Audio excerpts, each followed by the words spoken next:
السلام عليكم يا صبايا، كيفكم؟ شو أخباركم؟ طمنوني عنكم. إن شاء الله يا رب تكونوا بألف خير وصحة وعافية دائما يا رب. شو أخباركم؟ فيديو اليوم بسيط وخفيف، بتمنى إنه يعجبكم يا رب العالمين. حبيت أعمل معمول وأصور لكم إياه. طبعا أنا في عندي طرق كتير للمعمول، بس أنا حبيت أجرب معاكم هاي الطريقة بالمعمول، شفتها فحبيت أجربها وأحكي لكم رأيي إنه زاكية ولا مش زاكية. بصراحة يعني مش زي المعمول اللي إحنا بنعمله، اللي بينحط عليه ينسون مطحون وشمر مطحون. لا، هذا بيجي معاه بس مستكة ومحلب وماء الزهر والسمنة والقطر. فحبيت يعني أجربه وأحكي لكم رأيي فيه. هي الطريقة بتكون 6 أكواب من السميد الناعم وكوبين من السمنة. طبعا السمنة اختياري، زي ما انت بتحبي بتحطي سمنة، بس أنا السمنة هاي كتير بحبها.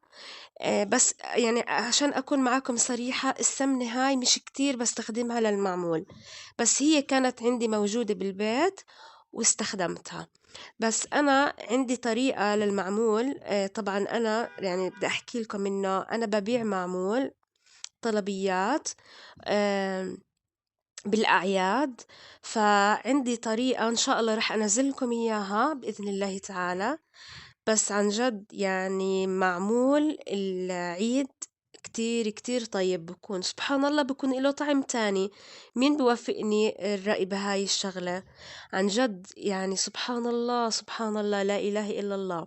معمول العيد بكون له نكهة تانية عن المعمول طول السنة. بتحسيه إنه له طعم، ما بعرف، هذا إحساسي أنا، ما بعرف إذا عندكم أنتوا إحساس تاني طول السنة، بس أنا إحساسي إنه بالعيد بكون أطيب المعمول. بس هيك حبيت يعني أعمله وأجربه لأنه هيك أغراني شكله. بس زي ما حكيت لكم لما ينحط معاه ينسون شامر بيطلع كتير زاكي. المهم حطيت 6 أكواب من السميد الناعم، وحطيت كوبين من السمنة. ممكن إنك تخلطي زبدة وسمنة عادي، ما في أي مشكلة. بتضلك زي ما انت شايفة بتبسيه زي هيك، بس أنا بسيته قبل بيوم. هذا أنا عملته معاكم يعني قبل بيوم، بعدين تاني يوم عجنته. بس السميد فرجيتكم إياه، وسميد فرخة يعني ناعم كتير كتير بيكون.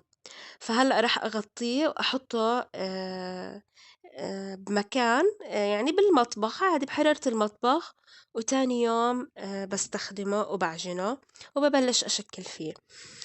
طبعا أنا المعمول اللي أنا يعني بسويه دايما ومعتمدة عليه ومتعودة عليه، إني بحط زبدة وبحط سمنة.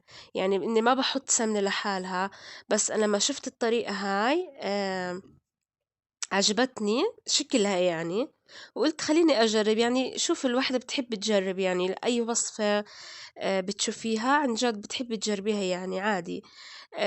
الحياة يعني تجارب، وياما إحنا يعني رح نعيش ونتعلم شغلات و... ونتعلم أشياء إحنا ما كنا نعرفها. فبحكي لكم منظر المعمول اللي أنا شفته عن جد أغراني والطريقة عجبتني، فحكيت خليني أجربها. فكان يوم السبت عيد مولد النبوي الشريف، عليه أفضل الصلاة والسلام، اللهم صل على سيدنا محمد وعلى آله وأصحابه أجمعين. فزوجي طلع فجاب لنا هيك صحن من الوربات اللي بالمحشية بقشطة، وصحن حلاوة الجبن. على فكرة حلاوة الجبن مش كل محل بيزبطها، يعني مش كل المحلات الحلويات بتكون زاكية. حاولت بصراحة إني أسويها بالبيت حلاوة الجبن، بس ولا مرة عملتها ولا مرة. يعني كل مرة بحكي بدي أجربها، بس يعني ما جربتها. يعني بحكي حكي، يعني كل مرة بحكي بدي أجربها وأساويها، ما سويتها. لأنه هي بتحسيها يعني بدها جبنة، هي إلها خطوات وبدها جبنة زاكية. يعني عشان تطلع معاكي طعم زاكي وطيب، بدك جبنة مرتبة وزاكية، وإلها هيك خطوات معينة يعني تفاصيل إنك تساويها. فولا عمري بصراحة جربتها بالبيت أبدا يعني. آه، بنشتريها جاهزة من برا بصراحة يعني. آه، الوربات مرة سويتها بعجينة الباف بيستري، العجينة الزبدة. عن جد كتير كتير طيبة بالبيت يعني. أحشيتها قشطة وشويتها بالفرن. عن جد ما شاء الله تحكي عنها يعني جاهزة من المحلات، نفشت هيك. وعن جد طعمها كتير زاكي. دائما أنا بسويها أكتر إشي برمضان. فدخلت علينا الشتوية، وزي انتوا عارفين هلأ الجو صار يبرد عن جد. إلها يومين كتير الجو بارد، كتير كتير عن جد برد مش طبيعي. فصرنا نلبس يعني بيجامات بالبيت شتوية. وصرت ألبس ابني الصغير بيجامة شتوية من البرد، يعني نتغطى حتى بالليل والحرامات الخميلة. فخلص البرد أجا وخلص ما في مجال. فهنا عندي مروحة، فحكيت خلص إلنا يعني فترة مش مشغلينها فليش تضل. فمسحتها ونظفتها وحكيت خليني ألبسها بكيس، مسكينة ما هي بردانة كمان المروحة. فحكيت خليني ألبسها بكيس وأضبها يعني. فهيك أنا كل سنة يعني بنظفها عن الغبرة، وبحطها هيك بكيس، كيس سفرة يعني مفارش سفرة طلته ولبستها فيه وراح أضبها. فأنا يعني أكيد يعني لما بدك ترجعي تطلعيها إن شاء الله إذا الله راد وخلانا على الصيفية، بدك ترجعي تنظفيها من الغبرة وتسويها من أول وجديد. بس يعني هيك بخفف عليكي يعني إنه لما تمسحيها مسحة خفيفة وتلبسيها بكيس خلاص، يعني إنه بخفف عليك يعني الشغل، ببطل عليك يعني ببطل إنه يكون في عليها غبرة كتير يعني. فهنا بلشت بعد ما خلصت أشغالي اللي كانت علي، الحمد لله رب العالمين، هنا بلشت أعمل بالمعمول. هيك والله أنا بعد ما خلصت شغلي كامل مكمل، العصريات ما كان علي إشي. أنا يعني بعد العصر بقعد على رواق، ما بيكون علي إشي أبدا. يعني كوني أنا بصحى بكير من الصبح، بخلص كل أشغالي ما بضل علي إشي يعني. المغرب والعصريات، العصر أكتر إشي يعني بكون قاعدة، هاي فترة النقاهة عندي بتكون العصريات. بصلي العصر وبكون عاملة الغدا وجالي يوم خلصة وبقعد. فبدي أحكي لكم بعد ما تاني يوم المعمول اللي بسيناه، حطيت تقريبا معلقتين كبار من الحليب البودرة، وطحنت على إيدي بالهاون أو مدقة، ما بعرف انتو شو بتسموها، المستكة والسكر. وحطيت معلقة صغيرة من البيكنج بودر، وبعدين حطيت معلقتين كبار تقريبا من الماء الزهر. أنا بصراحة ماء الزهر ما بحبه مع السميد أبدا أبدا، خلص ما بعرف ليش. يمكن أنا عشان هيك بحكي لكم المعمول يعني ما طلع زاكي زي اللي إحنا بنعمله. المعمول اللي بنحط عليه ينسون وشومر وزبدة وهاي الشغلات ودقة الكعك. بس ماء الزهر بحس إنه بيخرب المعمول، ما بعرف، يمكن أنا يمكن في غيري يعجبه يعني طعم ماء الزهر. بس أنا بصراحة لأ، يعني ما عجبني بالماء الزهر المعمول أبدا أبدا. وحطيت معلقة صغيرة من المحلب المطحون. أنا بحب المحلب بحب أطحنه على إيدي، بس كان يعني متوفر عندي مطحون فحطيته. حطيت كمان كوب من القطر، هاي هي طريقة المعمول هيك. كوب من القطر حطيته وبلشت أعجن فيه.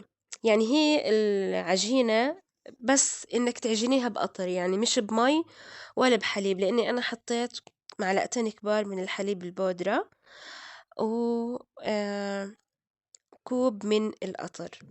هلأ بلشت أعجن فيه. هلأ زي ما انتم شايفين العجينة بتكون معانا طرية بالبداية، بعدين آخر إشي يعني لما نريحها تقريبا ساعة أو نص ساعة بتجمد معانا. هلأ بفرجيكم كيف يعني. بس هي بالبداية لأنه السميد لسه ما تفتح وما دخلت فيه السوائل مزبوط حتى يتشرب كل السوائل. فهلأ شوفوا بعد ما عجنتها زي ما انتم شايفين طرية كتير طلعت معاي. وبعدين بعد ما أريحها إن شاء الله يعني رح تجمد وتصير تمام. هلأ غطيتها وريحتها تقريبا لمدة ساعة. بعد ساعة طلتها وبلشت أشتغل فيها. فهي سهلة وسريعة والله، ما أخدوا معي يعني ما شاء الله، أخدوا معي يعني تقريبا ساعة خبيز وشغل، يعني ما أخدوا معي كتير، ما يعني سهل. يعني لما إيدك تاخد على على الإشي اللي أنت بتعمليه، فما بياخد منك وقت، يعني عادي على السريع. فبحكي لكم يعني هلأ زي ما فرجيتكم العجينة كيف كانت طرية، وهلأ جمدت بعد ما ريحناها. وهلأ هيك التمر أنا عملته دوائر وحطيته بصحن. هلأ بالنسبة للتمر، شوفوا القالب، هذا القالب كتير بحبه كتير، يعني بذكرني بالأيام زمان، عن جد ما بعرف ليش. عن جد كتير كتير حبيته هذا القالب، فلما شفته بالسوق على طول اشتريته. أنا لو تشوفوا القوالب اللي عندي بتحكوا هاي فاتحة مصنع معمول، عن جد كتير كتير عندي قوالب معمول. عندي يعني تقريبا 7 8 قوالب، خشب، إشي بلاستيك، إشي حديد. فعن جد بحب القوالب، أنا كتير بحبهم. فكل ما بيعجبني قالب بالسوق بشتريه وبحطه عندي بالمطبخ. فبحكي لكم التمر بس بدي أحكي لكم كيف شكله. شوفوا ما أحلى شكله القالب، عن جد كتير حلو، بجنن، كتير عجبني. حلو هيك، بذكرني بأيام زمان لما كنا نقعد هيك ونعمل كلنا معمول مع أمي، ما شاء الله. فالتمر ما حكيت لكم شو حطيت عليه. حطيت عليه معلقة صغيرة من القرفة الناعمة، وحطيت اللهم صل على سيدنا محمد زيت زيتون. شوفوا زيت الزيتون للتمر ممتاز. احكولي ليش؟ لأنه إذا حطيتي سمنة وحطيتي زبدة، التمر داخل المعمولة بتجمد معاكي. فنصيحة نصيحة، إذا بتحبي التمر يضل معاكي طري من جوا، بتحطي زيت زيتون. الزيت الزيتون بضل على طول طري من جوا حبة المعمول. لكن إذا حطينا سمنة أو حطينا زبدة، عن جد بيبس كتير كتير كتير التمر جوا المعمولة وتخرب معانا، بتاكلي إشي يابس. فأنتي بدك التمر يضل معاكي طري ومعجونة. زيت الزيتون ممتاز لعجين التمر. فهيك بلشت أحطهم بالصينية زي ما انتوا شايفين، وعملوا ما شاء الله معي يعني تقريبا كيلو معمول، كيلو سميد. عملوا تقريبا معاي 2 كيلو، 2 كيلو معمول بعد ما خبزتهم خلصتهم يعني. فالمعمول كمان بحس إنه بفرن الغاز أحسن من فرن الكهرباء. فرن الكهرباء كويس ماشي حاله، بس للمعمول فرن الغاز أفضل، بكون حامي وعالي.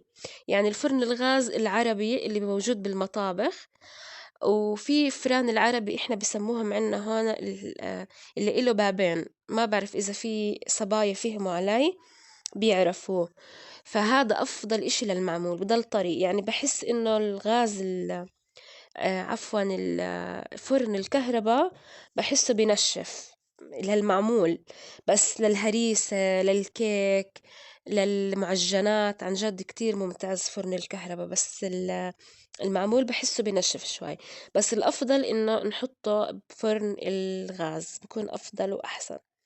وهيك بعد ما خلصت معي الكمية زي ما انتوا شايفين، عن جد منظره كتير حلو مرتب. القالب عجبني كتير كتير، بس حبته كبيرة. يعني للي ما بيحب الحبة الكبيرة، ممكن انك تستخدم قالب صغير، بيطلع كتير هيك منظرهم زاكيات وحلوات.